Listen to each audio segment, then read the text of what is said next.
Hello दोस्तों, स्वागत है आपका स्लीपी क्लासेस में। आपके साथ यूपीएससी प्रीलिम्स 2020 के हिस्ट्री और कल्चर के क्वेश्चंस डिस्कस करेंगे। शुरू करने से पहले आपको दो क्विक टिप्स दे दें। यूपीएससी के एग्जाम में कभी भी ऐसा नहीं होगा कि आपको सारे क्वेश्चंस आते होंगे, ये पॉसिबल ही नहीं है। अगर आपको 70% क्वेश्चंस आते हैं तो आप वन टॉप में भी 0.01 परसेंटाइल में हैं जो उतना अच्छा कर रहे हैं। तो कैसे एग्जाम क्रैक किया जाए, राइट? आपको 40% क्वेश्चंस आते हैं, ठीक है। उसके बियॉन्ड जो मार्क्स हैं वो इंटेलिजेंट गेस वर्क के हैं, वो इन्फरेंस के हैं, वो अपनी सारी कलेक्टेड नॉलेज और विजडम जो है उसको अप्लाई करके किसी आंसर पे पहुंचने के हैं, राइट? आप क्वेश्चन को पढ़ो, आंसर्स देखो और एलिमिनेट करो ऑप्शंस की ये तो हो ही नहीं सकता, क्या ये हो सकता है? इस बेसिस पे एलिमिनेट कर करके you gather those additional 10, 15, 20 sometimes 25 marks जो आपको चाहिए एग्जाम क्वालिफाई करने के लिए, राइट? तो ये टेक्निक सीखनी बहुत जरूरी है। अपने क्वेश्चंस के थ्रू आपको बताते हैं कि किन किन क्वेश्चंस में आपने ये अप्लाई करना था। तो सेट बी के हिसाब से चल रहे हैं, राइट? क्वेश्चन है परमितास के ऊपर, पूछ रहे हैं with reference to cultural history of India paramitas के बारे में कौन सी इनमें से ऑप्शन सही है। 4 ऑप्शन हैं आपके सामने। अर्लीस्ट धर्मशास्त्र टेक्स्ट रिटन इन अफोरिस्टिक और सूत्र स्टाइल। दूसरा, philosophical schools that did not accept the authority of Vedas. Perfections whose attainment led to the Bodhisattva path. Powerful merchant guilds of early medieval South India. Right? अब ना अगर आपको ये आता नहीं है, जो कि लाइकली है, तो आपने एलिमिनेट करना है। Philosophical schools that did not accept the authority of the Vedas, ये तो नहीं हो सकता, राइट? आपको पता है कौन से थे। Powerful merchant guilds of early medieval south India, नहीं, ये भी नहीं लग रहा। धर्मशास्त्र टेक्स्ट रिटन इन सूत्र स्टाइल, ये भी नहीं, आपको पता है धर्मशास्त्र टेक्स्ट। तो आपके पास यही एक सबसे लाइकली ऑप्शन बचती है, राइट?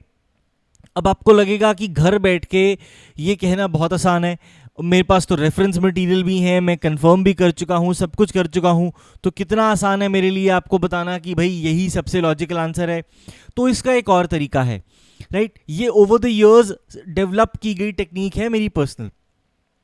तो आप क्या करो, सबसे पहली गो में जो आपको दो सबसे या मे बी अगर आपको 3 लग रही हैं, जो लग रहा है कि नहीं ये नहीं हो सकती, वो ऑप्शंस एलिमिनेट कर दो। जो आपको ऑप्शन लग रही है उस पे ऐसे एक उसको डाकन कर दो। फर्स्ट रीडिंग में मैंने अपनी प्रेफरेंस मार्क कर दी, मैं उसको ओएमआर शीट पे नहीं चढ़ाऊंगा। एक पूरी रीडिंग देने के बाद जीएस के पेपर को, GS1 को, when I come for a second round of look at the questions, अब मैं सेकेंड राउंड में वो क्वेश्चन देखना चाहता हूं जिन पे मैं श्योर नहीं हूं। पहले राउंड में मैंने श्योर वाले क्वेश्चंस निकाल दिए, 40, 50, 60 जितने भी आते थे।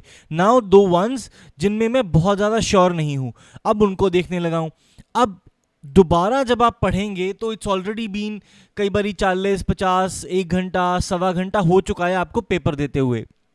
दिमाग शार्प हो गया है, दिमाग एकदम तेज चल रहा है। जब आप पहली बार में क्वेश्चन पढ़ रहे हैं तो अभी थोड़ा रस्टिक है, राइट? घर से आए हैं, पेपर है, प्रेशर है, 40-50 मिनट में नर्व्स भी कूल डाउन हो गई हैं, आप पेपर कर रहे हैं, हिस्ट्री के बाकी के क्वेश्चंस भी पढ़ चुके हैं, राइट? तो दिमाग ट्यून हो चुका है। सेकेंड राउंड में your instincts will be better, they will be sharper.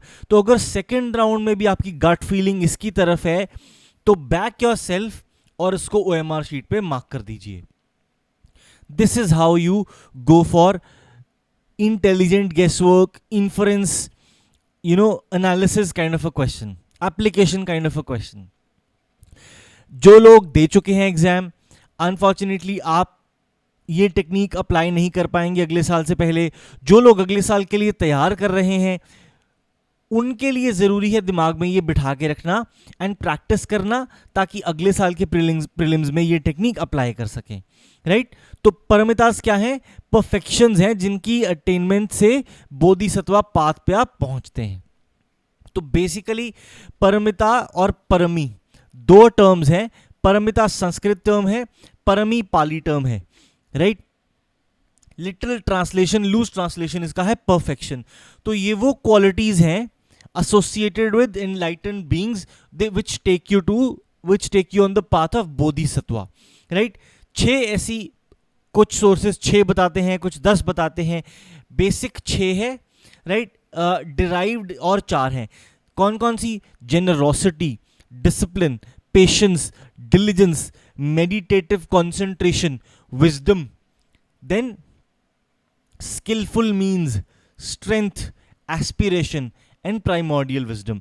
ये वो 10 क्वालिटीज हैं, कैरेक्टर्स हैं, जिनको हम परमितास कहते हैं, which take you on the path of bodhisattvas, right. तो ये था पहला question.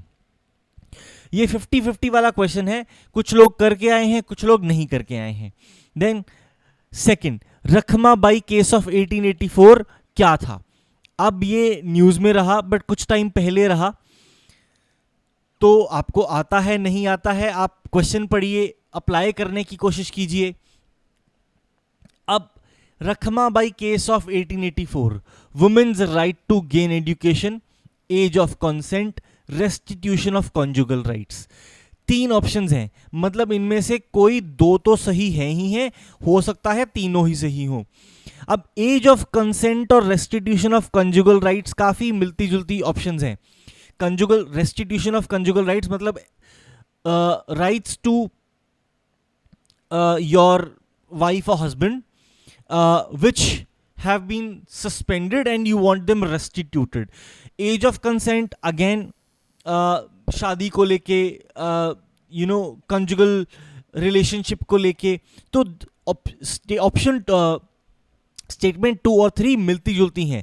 Women's right to gain education थोड़ा डिफरेंट है, अब होने को तो जुड़ा हुआ हो सकता है, but the most logical way would be कि अगर इनमें से हमने कोई 2 चूज करनी है जो एक ही केस से दोनों चीजें जुड़ी हुई हैं, then these 2 seem the most likely. Education और कॉन्जुगल राइट्स बहुत ज्यादा क्लोज नहीं है एक दूसरे के, राइट, है ना, ये आप समझते हैं। तो अगर किसी केस में कुछ बात हुई है तो जनरली इनमें से किसी एक की ही बात हुई होगी। अब अगेन आप कह सकते हैं कि मेरे लिए घर पे बैठ के बोलना आसान है, but this is how you approach it, right. तो इंटेलिजेंट गेस अगर आप करते इस क्वेश्चन में 50-50, जैसे हमने बात की कि 50% आपको आता है, 50% नहीं आता है, then probably this would have been the logical choice. कैसे और बताते हैं। डॉक्टर रुखमाबाई राउत जो हैं, अब इनकी शादी हो गई थी जब ये 11 साल की थी, but she continue to live with her mother, अपने ससुराल नहीं गई। Mother had a second marriage. तो जो स्टेप फादर थे डॉक्टर रुखमाबाई राउत के, इन्होंने इनको बड़ा इंकरेज किया कि अच्छा आप पढ़ना चाहती हैं आप पढ़िए। तो eventually what happened, she continued staying with the parents, living with the parents and pursuing her education, और अपने पति के साथ रहने गई नहीं। तो केस हुआ, लीगल मुकदमा चला, पति ने कहा कि ऐसे कैसे, ये मेरे साथ क्यों नहीं रह रही हैं, ये अपने पेरेंट्स के साथ क्यों रह रही हैं। तो कोर्ट ने डॉक्टर रुखमाबाई राउत के फेवर में जजमेंट सुना दी कि जब ये इनकी शादी हुई तब ये 11 साल की थी, इनको समझ नहीं दी। अब अगर आज ये आपके साथ नहीं रहना चाहती और अपने घर रह के पढ़ना चाहती हैं तो इनको अलाउ किया जाना चाहिए। अब इस चीज़ के ऊपर बहुत शोर मचा कि इंग्लिश लॉ डिटरमिन कर रहा है, ओवर रूल कर रहा है रादर हिंदू मैरिज ट्रेडिशन जो है। तो इस जजमेंट को चैलेंज किया गया तो दूसरे जजेस ने कहा कि आपकी इनसे शादी हुई है। डॉक्टर रुखमाबाई राउत को कहा कि आपकी इनसे शादी हुई है, आपको तो इनके पास जाके इनके साथ जाके रहना पड़ेगा, राइट। अगर आप नहीं करती, कोर्ट का ऑर्डर डिफाई करती हैं, तो 6 महीने की आपको इम्प्रिजनमेंट होगी। तो डॉक्टर रुखमाबाई राउत ने कहा कि इनके साथ रहने नहीं जाऊंगी, चाहे 6 महीने जेल में डाल दो। तो बहुत शोर मचा, सोशल रिफॉर्म वर्सेस कंजर्वेटिज्म के ऊपर मुद्दे आया, लॉ वर्सेस ट्रेडिशन के ऊपर डिबेट चली। इवेंचुअली क्वीन विक्टोरिया के पास ये केस गया, कोर्ट्स को ओवररूल करते हुए उन्होंने ये जो मैरिज थी वो रद्द कर दी, डिसॉल्व कर दी। It's a very very important case. Doctor Rukhmabai Raut eventually became India's first qualified physician. Indian Express में इसके ऊपर एक आर्टिकल आया था, क्योंकि नवंबर 22 2017 को गूगल ने डॉक्टर रुखमाबाई राउत के ऊपर एक गूगल डूडल बनाया था, राइट। तो बहुत ही सिग्निफिकेंट है ये इस कॉन्टेक्स्ट में। ये है गूगल डूडल जो आप देख सकते हैं, राइट। तो कहीं ना कहीं करंट से ऐसी चीजें निकालता है यूपीएससी क्वेश्चन पूछने के लिए। Then indigo cultivation. Indigo cultivation in India declined by the beginning of the 20th century because of, options है आपके सामने, peasants resistance to the oppressive conduct of planters, ये सही है। Unprofitability in the world market because of new inventions, ये भी ठीक है। National leaders opposition to the cultivation of indigo, government control of planters, इन दो में से आपको कुछ चूज करना है, तो सिर्फ आपको टाइमलाइन सेट करनी है। Peasants' resistance to the oppressive conduct of planters was a reason in probably the second decade, right? Champaran जब आया, initially at the turn of the century, at the beginning of the 20th century, Germany ने artificial synthetic Indigo develop कर लिया था, जिसकी वजह से जो नेचुरल इंडिगो था ये कंपेटिटिव नहीं रहा था वर्ल्ड मार्केट में, तो जो दाम मिल रहा था इंडिगो का वो कम हो गया। तो उसकी वजह से जो इंडिगो प्लांटर्स थे, यूरोपियन प्लांटर्स थे, उन्होंने और प्रेशराइज करना शुरू कर दिया पेजेंट्स को, और वो एक ब्रेकिंग पॉइंट तक पहुंचा, तब जाके चंपारण का सत्याग्रह हुआ, राइट। तो एक्चुअल रीजन है आपका unprofitability of indigo in the world market, right. ये इसका ऑप्शन ए जो है ये इसका कॉन्सिक्वेंस है, रीजन नहीं है। रीजन है ऑप्शन बी, राइट। ये Spectrum's a brief history of India by Rajiv Ahir में क्लियरली दिया गया है, ये लाइन वहीं से उठाई गई है। तो होपफुली सबको ये क्वेश्चन आता होगा। आगे बढ़ते हैं।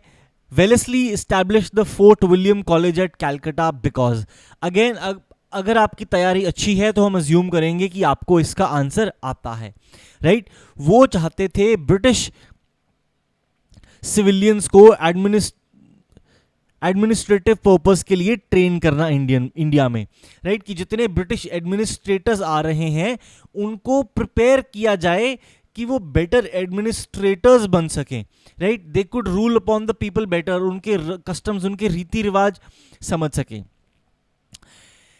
अब हुआ ये कि वेलेस्ली ने फोर्ट विलियम कॉलेज तो एस्टैब्लिश कर दिया, लेकिन जो डायरेक्टर्स थे, कोर्ट ऑफ डायरेक्टर्स थे ईस्ट इंडिया कंपनी के, उनको ये आइडिया पसंद नहीं आया कि इंडिया में कैलकाटा में नंदलेस एक कॉलेज हम चलाएं इनको प्रिपेयर करने के लिए, ट्रेन करने के लिए। तो वो हमेशा से ही फंड्स इशू नहीं करते थे। इवेंचुअली ये 2-4 साल चला, फिर उसके बाद कोर्ट ऑफ डायरेक्टर्स ने इसको अबॉलिश कर दिया, और हेलीबरी में इंग्लैंड में 1807 में एक कॉलेज एस्टैब्लिश किया गया जो नए रिक्रूट्स को 2 साल की ट्रेनिंग देता था एडमिनिस्ट्रेशन के लिए। फोर्ट विलियम कॉलेज जो था, it continued to be a centre of learning languages. तो एस्टैब्लिश किया गया था एडमिनिस्ट्रेटर्स को ट्रेन करने के लिए, बट वो पर्पस आउटसोर्स कर दिया गया, and then it became a centre of learning languages, right. तो option D. Again spectrum's a brief history of India by Rajiv Ahir जो आपका सोर्स ऑफ चॉइस है, उसमें यह क्लियरली दिया गया है। आगे बढ़ते हैं। With reference to the history of India, Ulgulan और the great tumult is the description of which of the following. 4 आपके पास रिवोल्ट्स हैं, रिबेलियंस हैं, उनमें से किसको रेफर किया जा रहा है बाय द टर्म उलगुलान और द ग्रेट टमल्ट। अब ये फैक्चुअल नॉलेज बेस्ड क्वेश्चन है, अगर आपको आता है तो काफ़ी अच्छी बात है, अगर नहीं आता है तो प्रोबेबली आई वुड से कि फर्स्ट गो में तो इसके ऊपर गेस मत लगाओ, इसको छोड़ दो। अगर आपको लग रहा है कि आपके नंबर ऑफ अटेम्प्ट्स बहुत कम हो रहे हैं, 50, 60, 55 तक, 65 तक ही पहुंच पाए हैं, and you will be more comfortable 1-2 question पे और गेस लगा के, then maybe use some logic to come at the answer for this question. इसका आंसर है Birsa Munda revolt of 1899-1900। News में था क्योंकि उलगुलान का एक स्टैचू प्रपोज किया गया है, 150 फुट का स्टैचू प्रपोज किया गया है बिरसा मुंडा का, राइट। तो इस कॉन्टेक्स्ट में ये न्यूज में था, 2016 में था, बट अब काफी टाइम हो गए हैं, बट यूपीएससी आजकल पूछने लग गया है पीछे जाके सवाल। आगे बढ़ते हैं। With reference to scholars literatures of ancient India consider the following. अब Panini is associated with Pushyamitra Shunga. Pushyamitra Shunga कब आए? शुंगा डायनेस्टी रफली 2nd century CE, right. Then Panini, Panini इससे पहले थे। पनीनी ऑलमोस्ट माने जाते हैं कि अशोक या चंद्रगुप्त मौर्य इन सब के आसपास के टाइम पीरियड के थे, एग्जैक्ट नहीं पता, राइट। तो बट क्लियरली आप ये कह सकते हैं कि पुष्यमित्र शुंगा के टाइम के नहीं थे। Then Amar Singh is associated with Harshvardhan. ये गलत है, ये आपको पता होना चाहिए। अमर सिंह जो है वो चंद्रगुप्त द सेकंड के कोर्ट के जो नवरत्न थे उनमें से एक थे, और कालिदास भी थे। तो 2nd स्टेटमेंट इनकरेक्ट है, 3rd स्टेटमेंट करेक्ट है। अब ऑप्शन देखते हैं। अगर आपको पनीनी वाली ऑप्शन नहीं भी आती तो भी आप देख सकते हैं कि 2 इनकरेक्ट अगर आप करते हैं तो ऑप्शन आपके पास एक ही बचती है। और अगेन एक्सपेक्टेड आपसे यही है कि अमर सिम्हा आपको पता होगा कि चंद्रगुप्त द सेकंड के कोर्ट के नवरत्न में से एक थे, क्योंकि सबसे ग्लोरियस पीरियड माना जाता है ये इंडियन आर्ट्स के लिए, राइट। तो वी वुड एक्सपेक्ट कि आप ये भी आंसर सही करके आए हैं। अमर सिंह और कालिदास दोनों ही चंद्रगुप्त द सेकंड के कोर्ट के नवरत्न में से एक थे, राइट। पनीनी के बारे में अभी तक कोई पुष्टि नहीं है, but recent sort of historical evidences और थ्योरीज के बेस पे ये माना जाता है कि probably he lived just before और maybe even contemporaneously with the Alexander of Macedonia's invasion. तो अलेक्जेंडर के इन्वेजन के आसपास के टाइम के हैं, जबकि पुष्यमित्र शुंगा जो हैं वो 2nd सेंचुरी बीसी के हैं, राइट। तो लगभग 150-200 साल का फर्क है दोनों में। बट एज वी सेड, सिर्फ अमर सिम्हा के बेसिस पे आप क्वेश्चन सॉल्व कर सकते थे, राइट। आगे बढ़ते हैं। With reference to the history of India consider the following, right. अब ये डिफिकल्ट क्वेश्चन है, जेन्युइनली डिफिकल्ट क्वेश्चन है। औरंग in charge of treasury, banian Indian agent of the East India Company, mirasidar designated revenue payer to the state. अगर अब आपको ये नहीं आता है तो ट्राई कीजिए कुछ याद करने का, कुछ सॉल्व करने का। अगर नहीं हो रहा तो क्वेश्चन को रिस्पेक्ट करो कि आप बढ़िया क्वेश्चन है, हमें नहीं आता, और आगे बढ़ जाओ, राइट। इसका आंसर आपके साथ डिस्कस करते हैं। अब आंसर है C3 ओनली, सॉरी आंसर है B 2 और 3। औरंग जो है it is a Persian term for a warehouse, a place where goods are collected, right? That is Orang. तो मतलब ये in charge of treasury तो नहीं है, 1 नहीं बचा, 2 और 3 and 3 only, 3 only नहीं है, 2 और 3 है। अब बनियान जो है Indian agent of the East India company, ये सही है। तो जब ईस्ट इंडिया कंपनी आई और उनको फारूक सियार से अपना फरमान मिल गया ट्रेड करने का, तो उन्होंने क्या किया, हर रीजन ने, हर छोटी किंगडम ने, एम्पायर ने क्या किया, बनियन या दुबश एस्टैब्लिश किए, who were mediators between the company and the locals. Her state ने इंडिविजुअल अपना अलग एक बनियन दुबश अपॉइंट किया, जिसके थ्रू कंपनी से वो डील करते थे, right. So this was how the kingdoms और the empires interacted with the East India Company. So जो सेकंड है वो करेक्ट है, Indian agent of the East India Company was a banian, right. Then mirasidar designated revenue payer to the state, ये भी सही है। अब मिडीवल टाइम्स में तमिल में क्या होता था, कनियचिक्कर होता था। ये पेट्रियार्क था लोकल जेंट्री का, right. He was the holder of the lands and he used to pay revenue to the state, designated revenue payer to the state.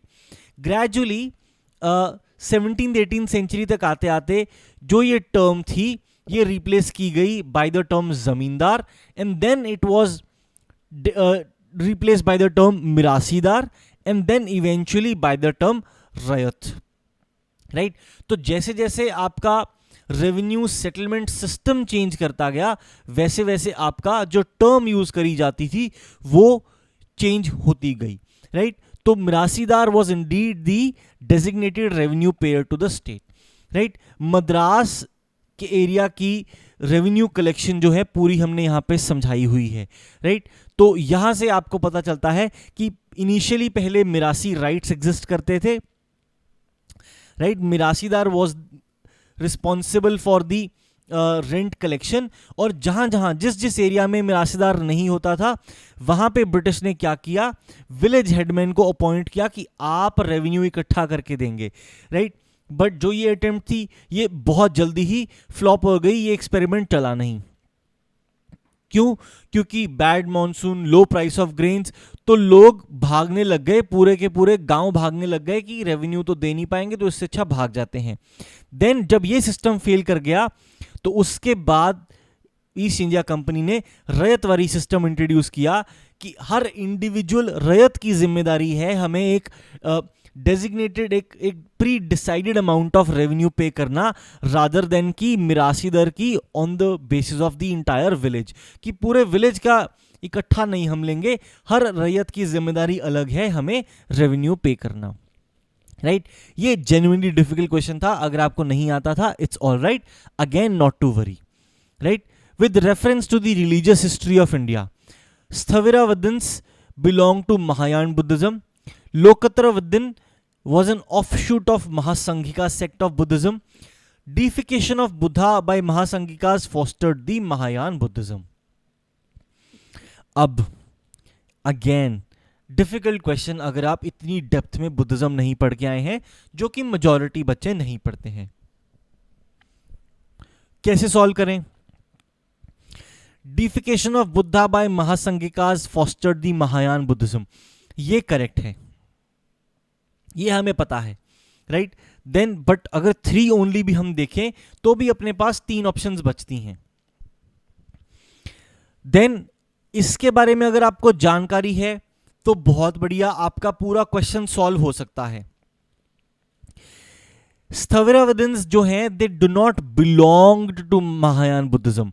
स्थविरावदन्स जो सेकेंड बुद्धिस्ट काउंसिल थी आपकी, जो 383 बीसी में हुई थी, गौतम बुद्ध की डेथ के 100 साल बाद, वहां पे एक डिस्प्यूट हुआ, डिस्प्यूट में डिवीजन हुआ, 2 सेक्ट बन गए, एक स्थविरावदास और एक महासंघिकास, राइट। ये महासंघिका जो थे ये आगे जाके they foreshadowed the development of Mahayana Buddhism. Mahasanghika जो कंप्राइज करते थे जो लोग, उस ग्रुप के जो व्यूज थे on the nature of Buddha, right, on attributing divinity to him, ये सब चीजें, इनके इस ग्रुप के बुद्ध के ऊपर जो व्यूज थे, they foreshadowed the development of Mahayana form of Buddhism. तो Sthaviravadins belong to Mahayana Buddhism, ये इनकरेक्ट है, right. 1 is incorrect, 3 is correct. तो आपके पास 2 ऑप्शन बचती हैं, 2 and 3। Again 2 is a slightly difficult option. Lokottaravadin was an offshoot of Mahasanghika sect of Buddhism, this statement is true. तो ये जो महासंघिका है ये आगे जाके over the next 7 centuries divide हुआ, लोकत्रवदन्स में, एकव्यावहारिकाज में और काकुटकाज में, राइट। तो ये डिवीजन होती गई। अगेन अगर आपको आता है तो आता है, नहीं तो it's a difficult factual question, you have no choice but to take a wild guess or just move on and not mark the question, right? Then next question, इनमें से कौन सी स्टेटमेंट बताती है इंडस्ट्रियल रेवोल्यूशन का impact India पे during the first half of 19th century? ये crucial है। Options है, Indian handicrafts were ruined, correct. Machines were introduced in the Indian textile industry in large numbers, ये तो बिल्कुल नहीं हुई थी। Railway lines were laid in many parts of the country, ये भी गलत है क्योंकि ये second half of 19th century में हुआ था। Heavy duties were imposed on the imports of British manufacturers, बिल्कुल नहीं। तो करेक्ट ऑप्शन है option A. Again very simple question, would expect you to answer this. अब 4 इवेंट्स हैं, 4 चीजें दी हुई, आपको क्रोनोलॉजिकल अरेंज करना है। Rise of Pratiharas under king Bhoj, Gurjara Pratihara, ठीक है। Establishment of Pallava power under Mahendra Varman, establishment of Chola power by Parantaka. अब ये दोनों तो साउथ इंडिया की आ गई। राइज ऑफ प्रतिहाराज और पाला डायनेस्टी फाउंडेड बाय गोपाला। अब ये दोनों एक दूसरे से आपस में जुड़ी हुई हैं, ये दोनों आपस में जुड़ी हुई हैं। तो 1 और 4 को क्रैक करो, 2 और 3 को क्रैक करो। 1 और 4 देखते हैं। Rise of Pratiharas under king भोज, तो ये लगभग प्रतिहाराज जो हैं ये 7th सेंचुरी के आसपास के हैं, लेकिन जो किंग भोज हैं इनके वो थोड़े लेटर ऑन आए थे। अब देन पाला dynasty founded by Gopala, again ये भी 7th 8th सेंचुरी की बात है। अब इन दोनों इवेंट्स में पाला डायनेस्टी गोपाला द्वारा फाउंड हुई थी पहले 8th सेंचुरी में, राइट। एंड उसके बाद प्रतिहाराज, rise of Pratiharas under king भोज। प्रतिहाराज पहले आ गए थे, लेकिन जो उनके किंग भोज हैं, मिहिर भोज, वो कई टाइम बाद आए थे, ठीक है। तो 1 और 4 में तो हमने क्रैक कर लिया कि 4 के बाद 1 आएगा, 4 के बाद 1 आएगा, मतलब आपके पास ये 2 ऑप्शन बचती हैं, ये दोनों एलिमिनेट हो गई। अब 2 पहले आएगा या 3 पहले आएगा, ये देखते हैं। Establishment of Pallava power, establishment of Chola power, तो ये बीच की बात नहीं कर रहे, ये एस्टैब्लिशमेंट की बात कर रहे हैं। ये राइज जो है ये बीच की बात है। अब ये चोलास जो हैं ये इंपीरियल चोलास हैं, राइट। हमें ये भी पता है कि इंपीरियल चोलास लेटर ऑन आए थे, 9th 10th सेंचुरी के आसपास आए थे। पालवा पावर हमें पता है पहले है, सो 2 पहले आएगा 3 से, तो आप पहुंच गए ऑप्शन सी पे। अगेन ये आपको देखने से लगेगा बहुत डिफिकल्ट क्वेश्चन है, और एक्चुअली डिफिकल्ट क्वेश्चन है, बट ये वो क्वेश्चन है कि आप अपनी एग्जिस्टिंग नॉलेज को अप्लाई करके सॉल्व कर सकते हैं। ये वो नहीं है कि फैक्चुअल है, आता ही नहीं है, छोड़ना पड़ेगा।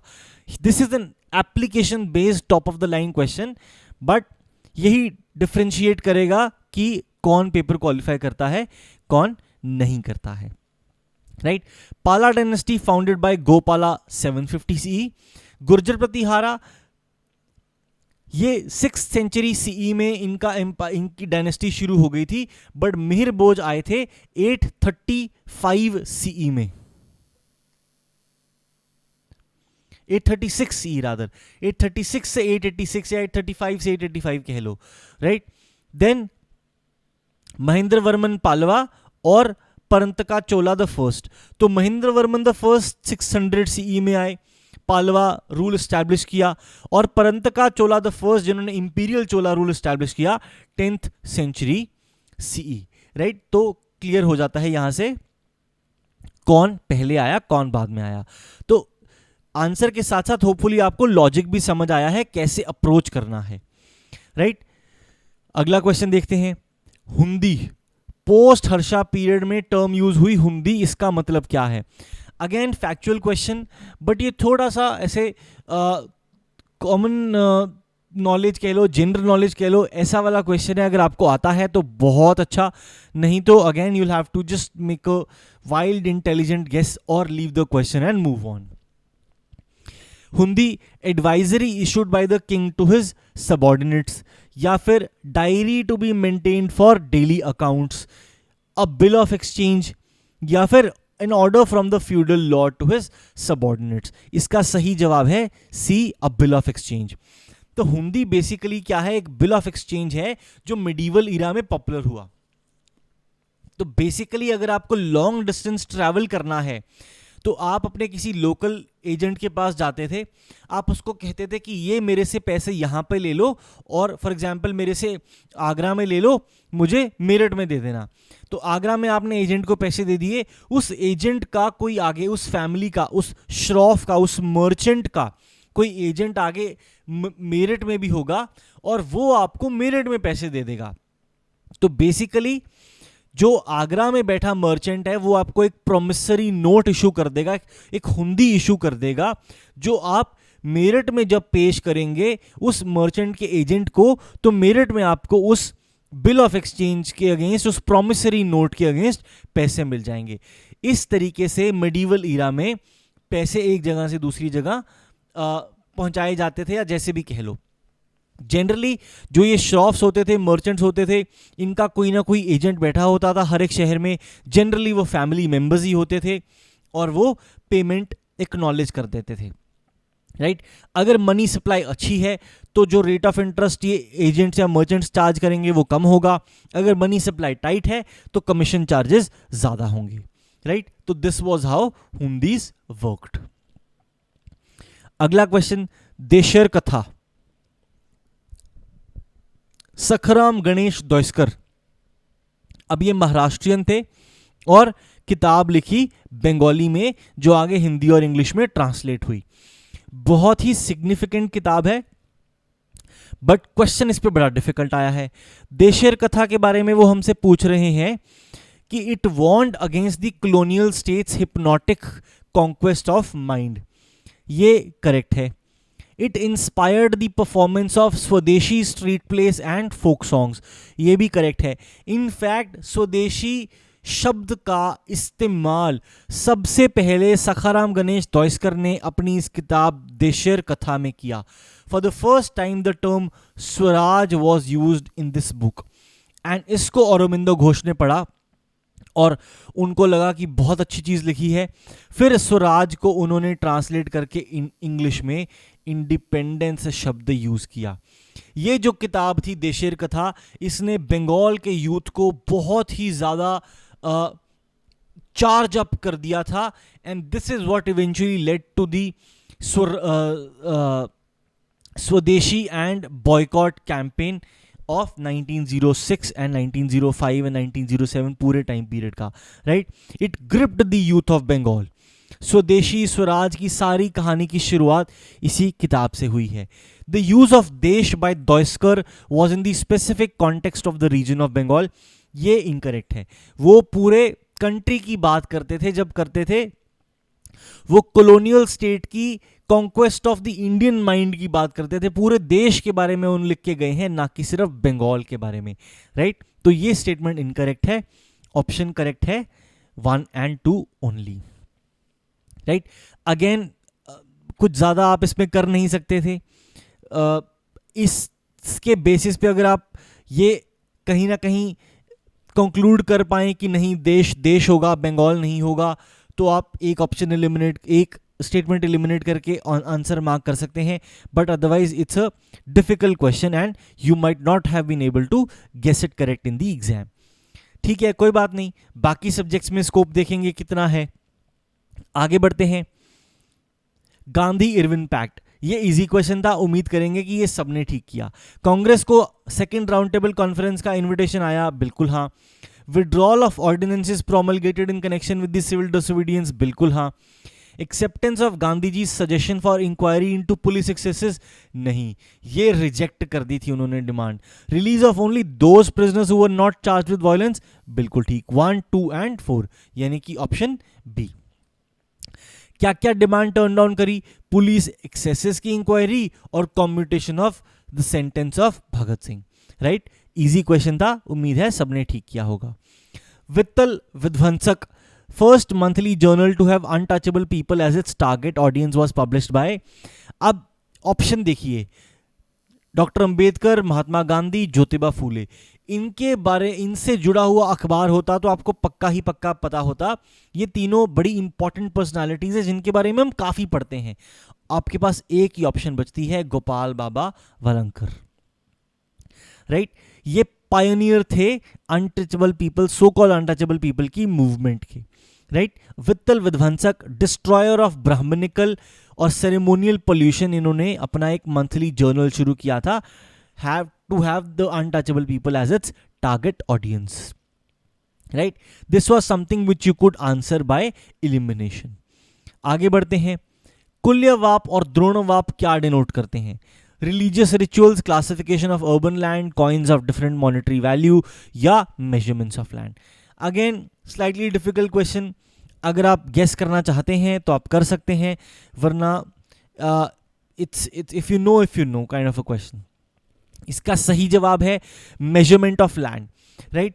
तो गुप्ता पीरियड से हमें कुछ इंस्क्रिप्शन मिली हैं जो लैंड रेवेन्यू सिस्टम के बारे में हमें बताती हैं, और उनमें there are references to measurement unit such as kulyavapa, dronavapa, adhavapa और पटका फ्रॉम बंगाल। तो ये एपिग्राफिक एविडेंस मिला है अबाउट कुल्यवाप और द्रोणवाप। राइट, आगे बढ़ते हैं। Which ruler advise this subjects through this inscription? Inscription एक की शब्द है। Whosoever praises his religious sect or blames other sects out of excessive devotion to his own sect with the view of glorifying his own sect, he rather injures his own sect very severely. अब ये काफी secularism वाली बात बोल रहे हैं। तो अशोक और अकबर दो ऑब्वियस चॉइसेस हैं जो दिमाग में आती हैं, बट इंस्क्रिप्शन के थ्रू कौन करके गए हैं अभी तक हमें सिर्फ अशोक के बारे में पता है। ऑप्शन में भी अशोक है, तो अगर आपको ये आंसर नहीं आता तो your obvious guess should be Ashoka, क्योंकि अकबर ऑप्शन में ही नहीं है और अशोक इसका करेक्ट आंसर है। गिरनार में रॉक एडिक्ट 12 जो है अशोक की, वो एग्जैक्टली यही बात बोलती है। ये लिटरल ट्रांसलेशन है उस रॉक एडिक्ट की, जो यही बात कहती है कि आप अपने अगर सेक्ट को ओवरटली प्रेज करते हैं और दूसरे के सेक्ट को ज़्यादा क्रिटिसाइज करते हैं तो आप अपने ही सेक्ट को हार्म कर रहे हैं। Balanced exertion is good.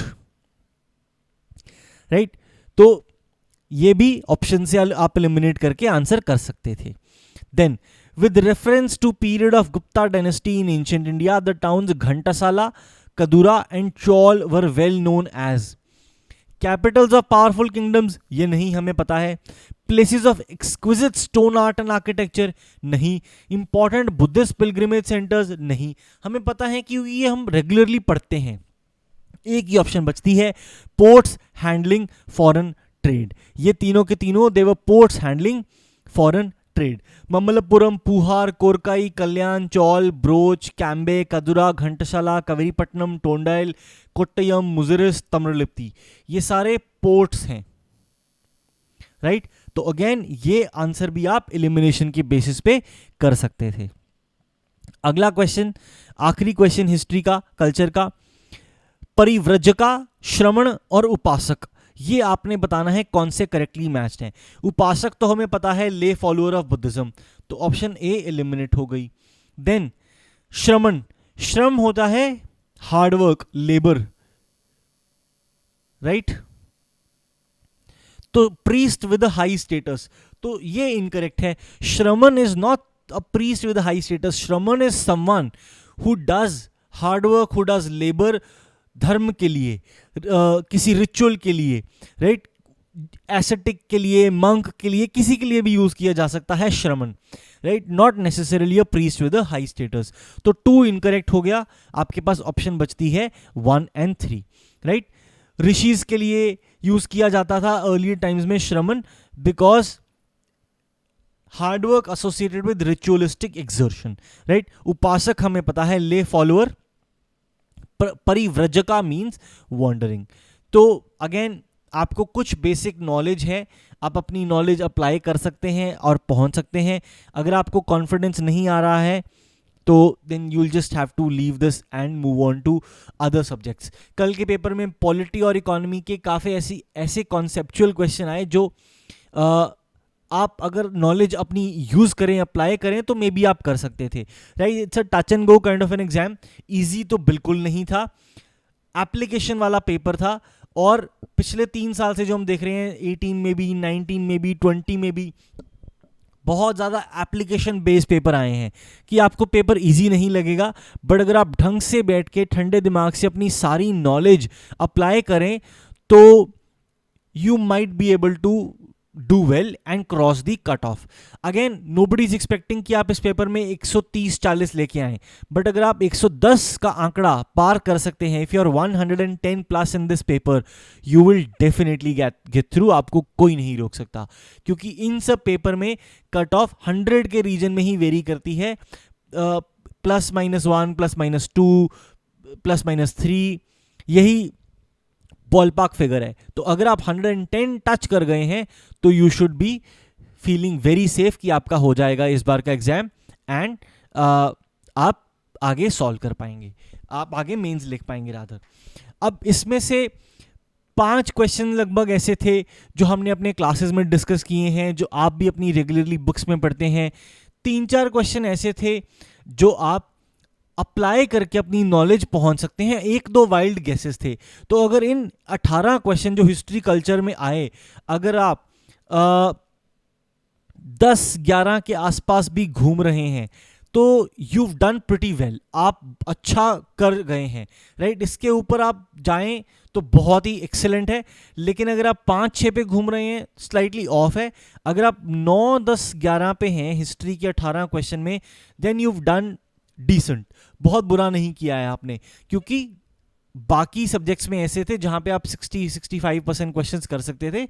History is very ज़्यादा फैक्चुअल, ज़्यादा ट्रिविया बेस्ड, ज़्यादा बिल्कुल ऐसे याद है तो याद है, आता है तो आता है, नहीं तो कुछ नहीं है। मॉडर्न जैसे बिल्कुल नहीं पूछी, तो थोड़ा सा डिफरेंट काइंड का पेपर आया।